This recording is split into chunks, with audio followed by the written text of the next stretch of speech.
Welcome to The Explainer, where we take powerful ideas and turn them into clear, engaging presentations.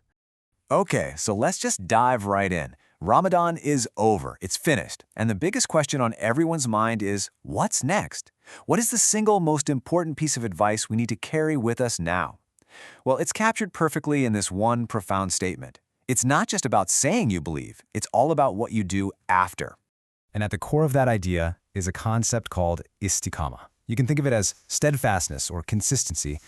And this, right here, is the ultimate goal. The real work, the true test of all those amazing habits we built during Ramadan.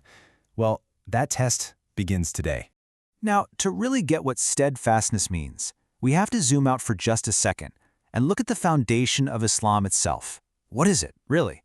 At its heart, it's about a complete submission and obedience to God. It's a continuous state of being, something that goes way beyond just a single month of the year.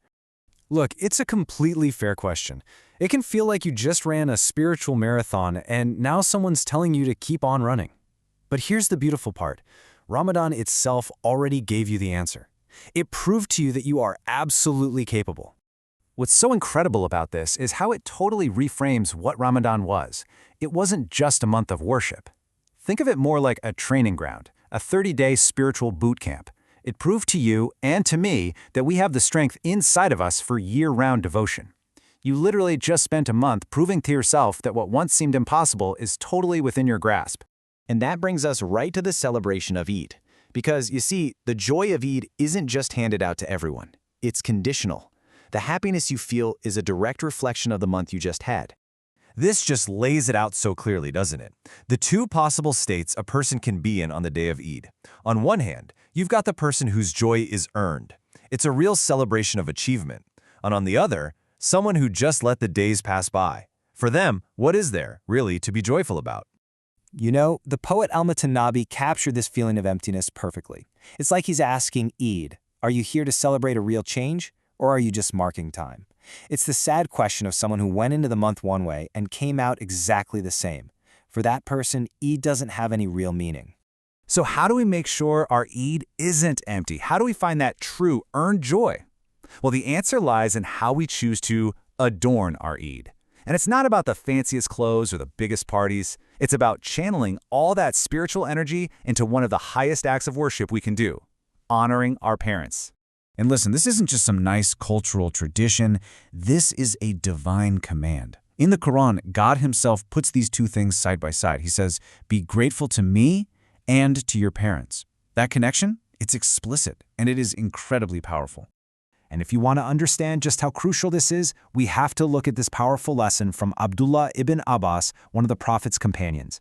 He explained that some commands in the Quran come in these inseparable pairs.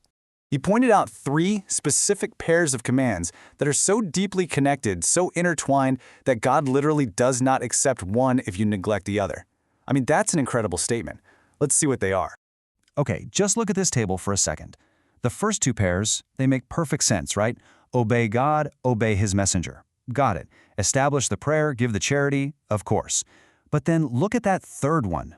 Be grateful to God and be grateful to your parents. It's put on the exact same level of necessity. One is not accepted without the other. Wow. And believe me, this isn't just some abstract theological point. Neglecting this duty has serious real-world consequences, and they're highlighted in what is frankly a terrifying supplication that came from the heavens.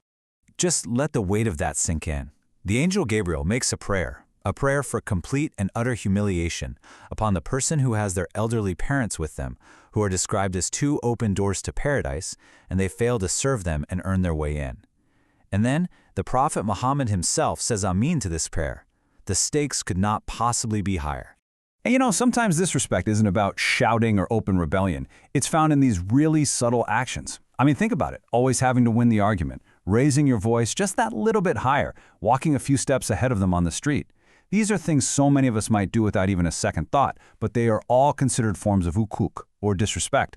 And even within this great command to honor our parents, the mother, she holds this uniquely special, elevated status. When the Prophet was asked who deserves our best companionship, he didn't just say, your mother. He said it 3 times. Your mother. Then who? Your mother. Then who? Your mother. And only then did he say, your father. It's to emphasize those immense, often unseen hardships of pregnancy, birth, and raising a child. All right, so as we bring this all together, let's turn these powerful lessons into a simple but really heartfelt prayer, echoing the plea from our source.